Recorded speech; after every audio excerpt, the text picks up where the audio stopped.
17 witches once ruled over the mystical world of magic. Their powers and knowledge became the foundation of modern witchcraft, passed down and refined through generations. It is said that a witch's curse can be broken only through a lover's kiss, or by persuading the witch herself to change her mind. The story begins with a train pulling into a station. Two travelers, a young woman named Yajuu and her companion Ashraf, disembark. Yajuu, determined and intense, believes their search will finally end in this town. Together, they begin questioning the locals about the presence of a witch. While seeking information, Yajuu and Ashraf speak to a young woman in the town square. Suddenly, a massive monster appears, wreaking havoc. The young woman informs them that they are mistaken. Their target is not the creature. Just then, the town's witch arrives, using her magic to vanquish the beast and save the townsfolk. The townspeople are elated and express their gratitude to the witch, whom they see as their protector. As the crowd celebrates, a police officer thanks the witch for her bravery. Mary, the witch's assistant, appears and tries to shield her mistress from criticism, but a man in the crowd voices his distrust of the witch. Yajuu unexpectedly leaps from above to attack the witch, but she is swiftly subdued by magical vines. Yajuu warns the townspeople that trusting the witch will lead to their doom. Ashraf intervenes, diplomatically stating that they only wish to speak with the witch. The townsfolk, distrustful of Yajuu and Ashraf, throw bottles at them, forcing the pair to leave. Before departing, Ashraf advises Mary to take care of herself. 400 years ago, the town was cursed with eternal flames by a malicious witch. The townspeople managed to kill her, sealing the flames beneath the town. Over the centuries, a new witch established herself in the same location, earning the townsfolk's trust by protecting them from various threats. However, Yajuu and Ashraf remain suspicious. They are invited to a gathering hosted by the witch, but Mary bars their entry, fiercely defending her mistress. Mary insists the witch has done nothing but safeguard the town and dismisses any doubts about her intentions. Ashraf warns Mary not to believe everything she hears. He explains that the eternal flames curse cannot truly be sealed and must still be present. He suggests that blind trust, whether in him or the witch, is dangerous. This angers Mary, who remains steadfast in her loyalty. Ashraf, undeterred, resolves to investigate further while Mary reports their encounter to the witch. Meanwhile,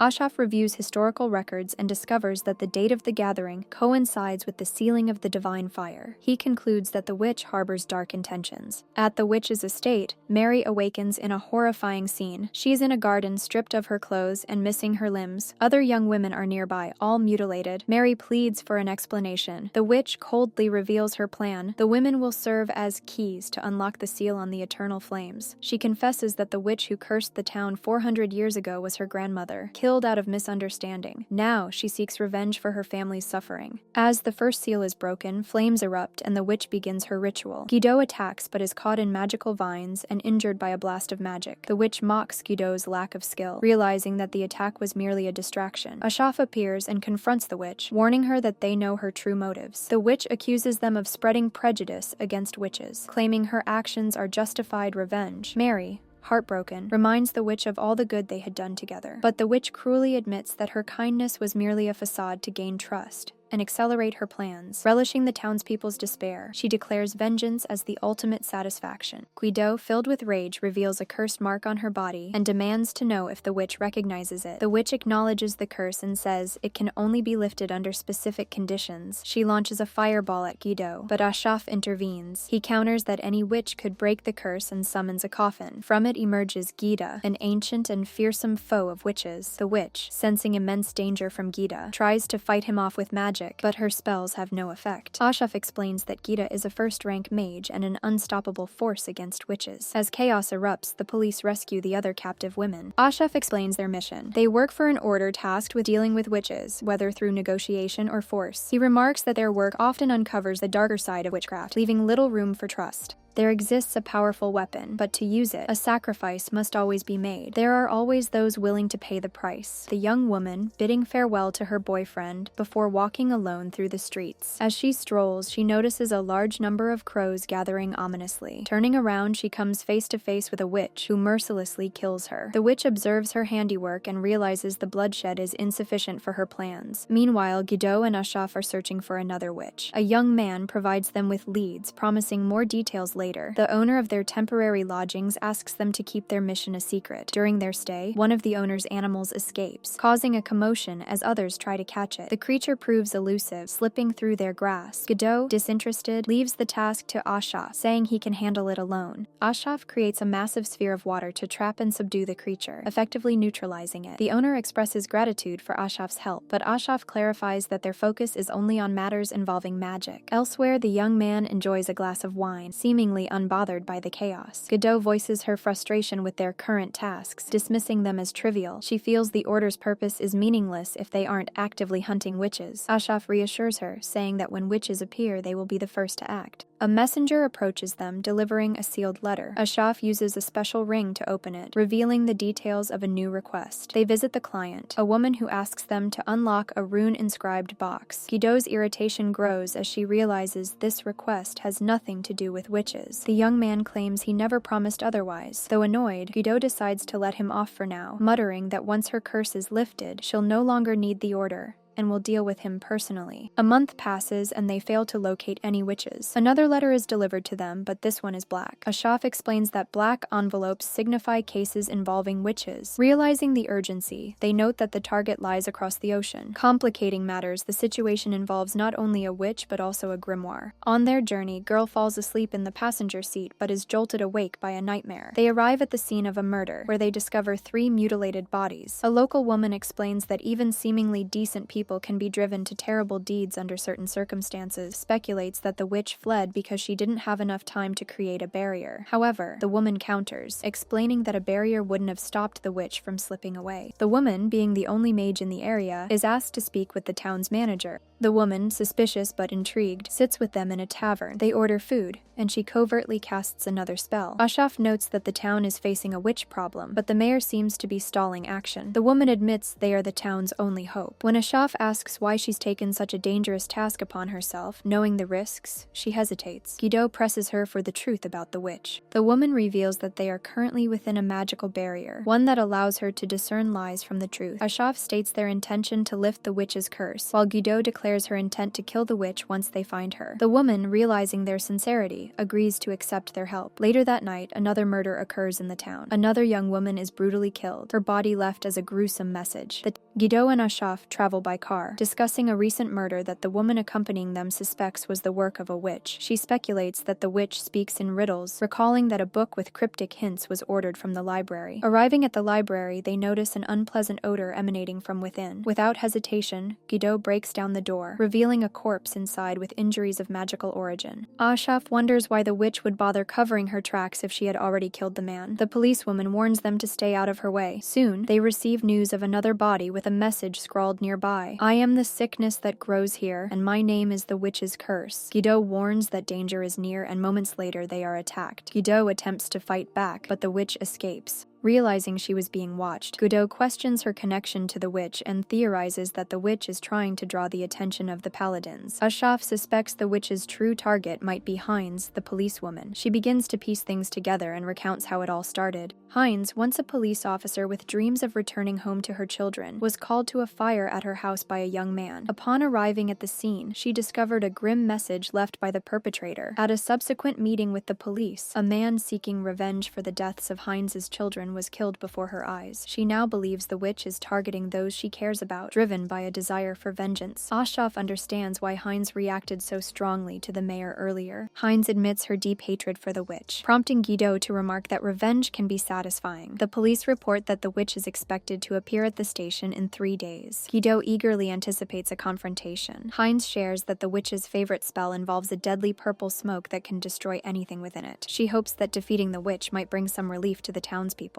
Curious about Yajuu's intentions, Hines asks how she plans to defeat the witch. Yajuu replies that her goal is to lift her curse, surprising Hines. Ashraf adds that if they face the witch directly, a monster feared even by witches might appear. Suddenly, the witch attacks, collapsing the roof. She hurls objects at them, forcing Ashraf to acknowledge that the poor visibility hinders their ability to fight effectively. The witch kills 3 officers before vanishing. Ashraf strategizes, suggesting they corner the witch. Using crows, he tracks her location. The group visits the witch's hideout. As one officer necromancer enters, the witch kills him from behind. Yajuu launches an attack, but another witch intervenes to save her. Ashraf appears, unharmed, and the witches are baffled by his survival. Ashraf explains that his protective spells are highly effective. The truth begins to unravel. Hines discovers that the witches are her sons, corrupted by a grimoire that grants them powers similar to those of witches. The brothers explain that they found the cursed books on her desk, blaming her for what happened. They claim they cannot stop killing, as they themselves would be killed if they did. Yajuu accuses them of lying, while Hines demands to know why they killed Reuben. Ashraf explains that they failed to meet the grimoire's demands and would inevitably perish. He reveals that their victims were nothing more than magical constructs filled with liquid. Furious, Yajuu attacks, severing their hands and pinning them to the ground. The brothers insist that they loved Hines but didn't want anyone else close to her. Hines, heartbroken, takes up a weapon, declaring they've crossed a line, and kills them. She remembers adopting the boys from an orphanage and reflects on how everything went so wrong. Yajuu notes that while they've won this battle, the true witch remains at large. At the station, Hines thanks Yajuu and Ashraf for their help, but struggles to comprehend how the grimoires ended up on her desk. Ashraf explains that grimoires tend to appear in the right place at the right time to wreak havoc. Before departing, Ashraf tells Hines she can reach out to them if she's ever in danger again. Necromancy is strictly regulated by law, requiring the consent of a close relative before proceeding. However, the practice carries significant risks, particularly in cases of improper execution. In the city where necromantic issues are escalating, Ashraf and Yajuu encounter a young woman expressing her gratitude for Ashraf's help. At that moment, a deranged man wielding a knife charges at them. With a single blow, Yajuu incapacitates him. Upon investigation, it's revealed the man is undead, resurrected without a necromancer's oversight and now driven to madness.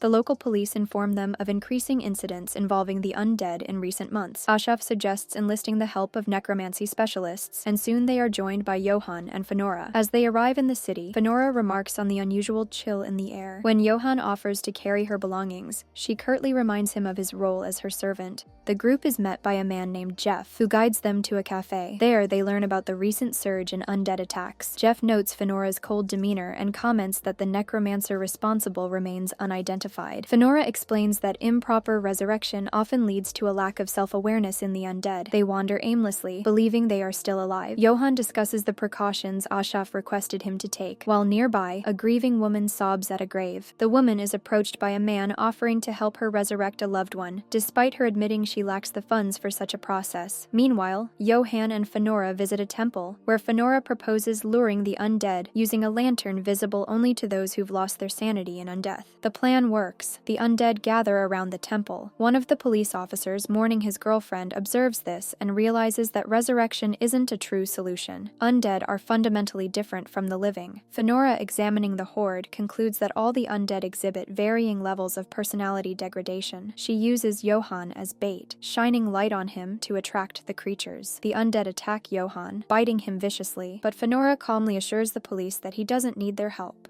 As the chaos unfolds, Fenora notices all the undead seem to originate from a specific location, and many share red hair. Investigating further, she determines the necromancer responsible performed the resurrections carelessly. She speculates that the undead were intended as familiars but were abandoned to wander. During their investigation, the group is led to an old mansion emitting a foul stench. As they enter, Johan is attacked by one of the undead but quickly subdues it with the help of the police. Fenora encounters a deceased young woman controlled by the necromancer. The police officer accompanying them hesitates, urging the others to flee. However, the necromancer insists he opposes violence. He reveals an understanding of the officer's grief, acknowledging the pain of losing a fiancé. The necromancer claims his work has made it possible for the officer's fiancé to live again. As tensions rise, one of the necromancer's summoned undead slashes Johan's throat. Fenora rushes to heal him, but the necromancer halts her, proposing a deal. He will save Johan's life only if they follow him deeper into the mansion. The choice is clear: venture into the unknown or lose their comrade forever. A man stands before the roaring flames of a fire, his face marked by despair. Later, as he begins his shift at the morgue, he is met with the sight of his wife's charred remains. Overwhelmed by grief, he vows to restore her beauty, no matter the cost. Meanwhile, Fenora, Johan, and a police officer make their way through the necromancer's lair. The officer notices Fenora's concern for Johan but says nothing. Inside, they encounter one of the undead collapsing on the ground. The officer suspects the necromancer must have an accomplice. There are too many undead for one person to control. Fenora, however, dismisses this theory, explaining that it's entirely possible to raise such a number alone, but she adds a grim truth. No one gave this necromancer permission to perform resurrections, and the undead pay a steep price for being brought back. She elaborates that when people die, their souls move into the flow of reincarnation. Necromancy disrupts this cycle, wrenching the soul back into a body. Once the resurrection magic fades, the soul can never return to the flow, condemning it to an unnatural limbo. The necromancer appears, addressing Fenora directly. He confesses his obsession with beauty and recounts the story of a woman he loved, a radiant beauty whose body was consumed by fire. Unable to restore her charred form, he now seeks to use Fenora to craft the perfect vessel for her soul. Fenora listens calmly before dismissing his words as foolish. When the necromancer accuses her of being powerless, she smiles, subtly playing along with his assumption. Suddenly, the undead lurch toward her. With a wave of her hand, Fenora reduces them to dust. The necromancer freezes, realizing she isn't just a skilled practitioner, she's a witch. The police officer, shocked by this revelation, hesitates, but begins to question his earlier judgment of her. The necromancer mentions a hostage held in the barn. Unmoved, Fenora coldly replies that he can do whatever he wants with the captive. As the tension rises, a new wave of undead enters the room. These ones are stronger, armed with combat abilities. Fenora scoffs, labeling them mindless puppets incapable of challenging her. She summons Death Knights, warriors of unmatched loyalty and power, who willingly gave their lives for resurrection. With ruthless efficiency, the knights obliterate the necromancer's forces. The police officer's undead fiancé appears, running toward him. Heartbroken, he begs her to stop, but she's killed in the crossfire. Fenora offers him her condolences, but does not falter. Desperate, the necromancer flees to a hidden chamber, cradling his beloved's remains. Johann intercepts him, revealing himself as one of Fenora's undead creations. The necromancer fires a shot at Johann, but it has no effect. Johann declares that the necromancer has broken every rule of necromancy. Enraging Fenora, he ruthlessly mutilates the necromancer, leaving him alive but in agony. Fenora enters, cold and unrelenting. She declares her intent to break the law herself, binding the necromancer to a magical contract. She tells the police officer that if he wishes to save his fiancé's soul, he must remain silent and obey her orders. The necromancer protests as she kills him, but then she resurrects him, binding him to support the undead he has raised. Fenora tells him his concerns for the afterlife are meaningless. She will handle his affairs in the mortal world. The police officer, resigned to his fate, understands he will see his fiancé again, though not in the way he hoped. The police officer apologizes to Johann for doubting him earlier. The scene crescendos as Fenora crushes the necromancer's head with her bare hands, punishing him for daring to harm Johann. Guido wakes up to the aroma of food being prepared by Ashaf. Still groggy, she demands he hand over the envelope he's holding. Ashaf teases her, refusing to give it up so easily. As they bicker, he reveals that their mission involves a witch, though this time it's likely to be more complicated. Their goal is to establish contact with the witch, but a contest of paladins in the area is bound to complicate matters. Meanwhile, the city reels as the witch's presence causes destruction. On their way, Guido and Ashaf are stopped by paladins questioning their light clothing. Ashaf concocts a story, saying they are heading to visit his grandmother, who has been out of contact. The guards agree to let them pass, but only after inspecting their belongings. To avoid suspicion, Ashaf shows his brand, proving his ties to the local area. The guards also note a church seal on a coffin he carries. Once inside, they swiftly knock out the paladin guards. Elsewhere, Paladin Commander Hugo prepares his men to face the witch.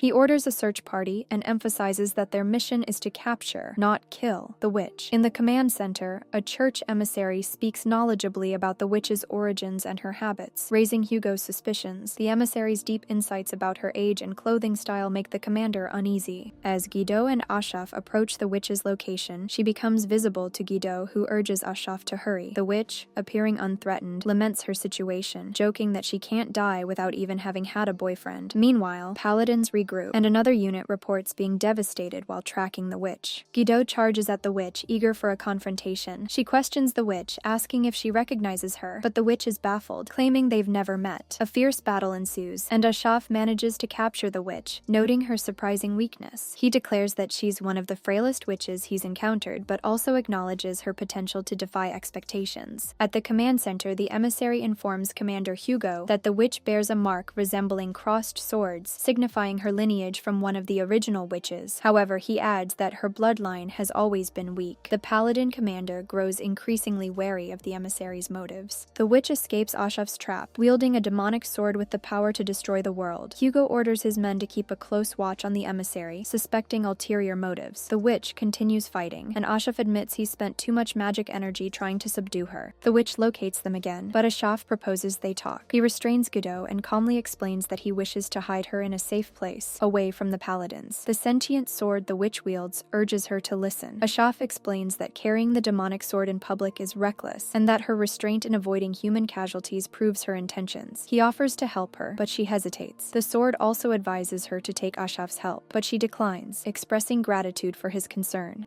Before they can settle matters, paladin avatars attack, powerful constructs that, when destroyed, serve no purpose. Ashaf shields the witch and Godot, urging the latter to protect the witch at all costs. It escalates as Commander Hugo himself confronts the witch, ready to kill her. Godot arrives, excited to face the paladin commander, remarking that it's finally time for a real fight. After knocking out one of the paladins, Ashaf warns Godot that if she confronts the paladin commander directly, she won't stand a chance. He explains that the commander is as powerful as a witch. Despite her eagerness to fight, Ashaf advises Godot to conceal her true strength and focus on buying time to escape. The witch, distressed by the unfolding chaos, urges Godot to fight properly. However, Godot insists the witch flee. The commander strikes, effortlessly subduing Godot and binding her. He then prepares to kill the witch by summoning a massive icy crystal. Ashaf explains to Godot that the commander has formed a contract with an elemental spirit, which grants him immense power. The commander seizes the demonic sword from the witch, who pleads for its return, knowing she stands no chance without it. Godot regains her composure and intervenes. Another female paladin attempts to claim the sword, but Godot refuses to relinquish it, leading to an intense battle. In the struggle, Godot throws the sword away. The witch begs for its return, but Godot tells her to keep running. Before they can retreat, a colossal wall of ice blocks their path. The witch grabs Godot's hand and urges her not to let go as they escape on the flying sword. While soaring above the chaos, the witch notices a massive icy hand pursuing them. Overwhelmed by the situation, she hesitates. Reflecting on the devastation,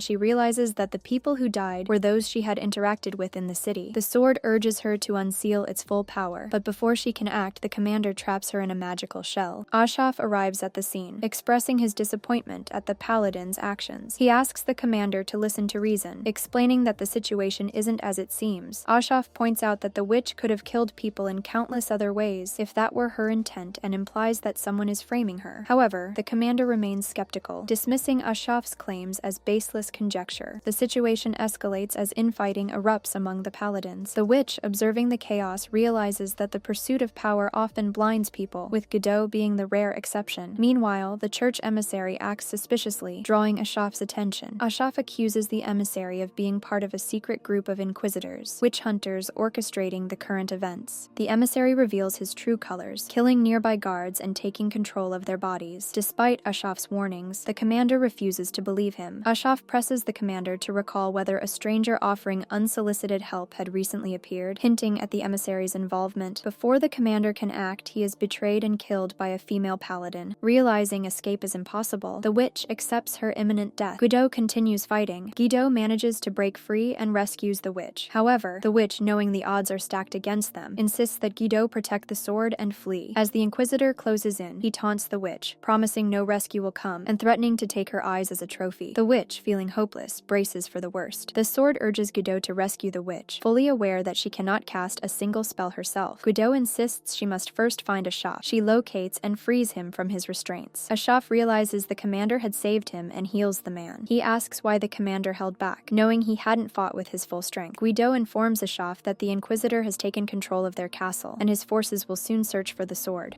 They are quickly found by the Inquisitor and his army, whom he has bent to his will. The Inquisitor orders his controlled forces to kill the remaining warriors, expending more of his dark energy. The witch manages to break free, but accidentally injures Guido while seizing the sword. The Inquisitor captures the sword and begins to unseal it. The commander warns against drawing the blade, but the Inquisitor arrogantly insists unsheathing it will not unleash its full power. He reveals the secret stronghold of Velvet has been destroyed and claims he has been there. He pierces the witch's heart, stating this act act completes the sword's unsealing. Helga recalls her past carrying the cursed sword as a child. Her mother begged her to leave it sealed deep within their dungeon. One night, Helga found her home ablaze. Her sister, gravely injured, urged her to flee and protect the sword at all costs. Helga escaped, but her sister was killed without revealing the sword's secrets. Her grief transformed into a resolve to avenge her family and never let the sword fall into enemy hands. Once the sword is unsheathed, its power slices through the castle's barriers effortlessly. The Inquisitor orders the commander's death, but Ashaf warns he underestimates the sword's nature. The Inquisitor claims the blade can kill everyone except its wielder. Ashaf counters, explaining the sword obeys no master. The sword begins a massacre, killing the Inquisitor's soldiers indiscriminately. Realizing his error, the Inquisitor decides more sacrifices are needed to control it. A female soldier observes the chaos and concludes the Inquisitor has lost control. The witch regains consciousness and, seeing the devastation, declares she cannot control the sword. She urges her allies to leave her and escape. Tearfully, she laments never having experienced a kiss. Ashaf observes all the players in the deadly game have revealed their cards. After being kissed, the witch is left unable to process what a kiss truly feels like. From the coffin emerges Gita, who immediately shatters the barrier surrounding them. The Inquisitor senses something is amiss. Ashaf warns Gita not to use his right hand, cautioning that doing so might destroy the sword completely. Helga insists the sword cannot be stopped, yet Gita proves stronger. The commander observes that Gita's elemental defenses are formidable. He summons a massive ice crystal, but the sword slices through it effortlessly. Gita hurls a chunk of ice at the commander, creating an opening. Seizing the moment, the commander tries to attack the sword but is easily cut down. Gita suffers a wound from the sword, releasing even more of its destructive power. Ashaf notes this is the greatest surge of energy they've ever seen. Memories of Ashgun resurface, recalling the time he was sealed away after being deceived. The witch vowed to keep him contained, ensuring he would never truly die. Ashgan marvels at her resolve, admitting she was the only one who could stop him, despite all the trouble he had caused her. Meanwhile, the people are protected behind a magical barrier. The Inquisitor approaches, pleading for assistance. Ashaf provides Gita with precise coordinates to launch his attacks. Gita hurls stones repeatedly, severing the Inquisitor's limbs. The commander interrogates the Inquisitor, demanding his motives. The Inquisitor confesses he craved the sword's power and acted alone, refusing to let the paladins possess it. He insists his actions were driven by his ambition. Ashaf coldly remarks that taking prisoners isn't necessary since the Inquisitors officially don't exist. Among the Inquisitors is a young woman who also served their cause. The commander declares that while he is compassionate and willing to trust those who are honest, he will show no mercy to anyone who harmed his men. Turning to Helga, he asks if she has any requests. Helga, weary of violence, declines. Instead, she asks for justice, wanting those responsible to regret their actions. Ashaf offers his continued support, but Helga explains her powers are nearly depleted from maintaining the sword's seal. She realizes the seal is no longer necessary. Ashaf assures her that their organization can repair the damage. In her childhood, Helga remembers watching a girl tend to the sword with care and pity, despite its curse. The sword, however, refuses to accept this kindness, understanding it as nothing more than the witch's eternal curse.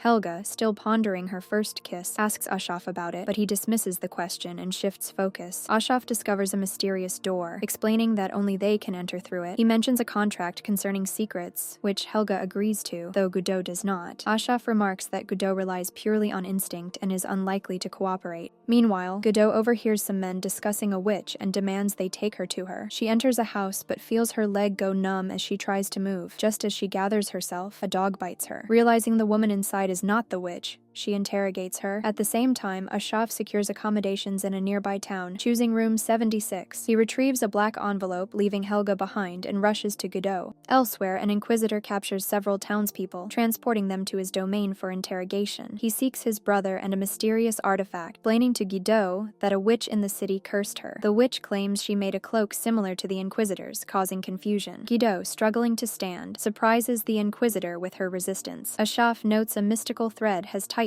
and admits he deliberately refrained from stopping Godot to avoid more trouble. Helga offers to help Ashaf find Godot, while the witch reveals her interest in meeting Godot. She confesses she spread rumors around town to catch her attention. The witch licks the seal on Godot's body, teasing her, but when Godot leans in for a kiss, the witch blocks her lips with a hand. The witch cryptically promises to leave clues for Godot to find her, and vanishes. Enraged, Godot lunges at her, swearing to kill her at any cost. Returning to their lodgings, Ashaf prepares food and tends to Godot's wounds. bones. Entering her room, he uses his magic to heal her. Guido confronts him, accusing him of being the reason her body betrayed her during the fight. In a fit of anger, she attacks him, wounding his chest. Ashraf apologizes, explaining that his actions were for her benefit. He assures her that their goals align, and he isn't her enemy, nor intends her harm. Guido reluctantly accepts his explanation. Ashraf then uses his magic to heal his fractured bones, preparing for the challenges ahead. Ashraf recalls meeting Guido 3 years ago for the first time. He had been traveling to a small, magically underdeveloped village where rumors of a witch had recently surfaced. Strange occurrences had plagued the town, but the witch remained hidden. Upon arriving, Ashraf noticed a girl wearing a cloak and carrying a coffin. As followed the girl, a man confronted them, accusing her of killing their horses. Another villager intervened, dismissing the accusation as superstition, and mentioned seeing cows fall from the sky,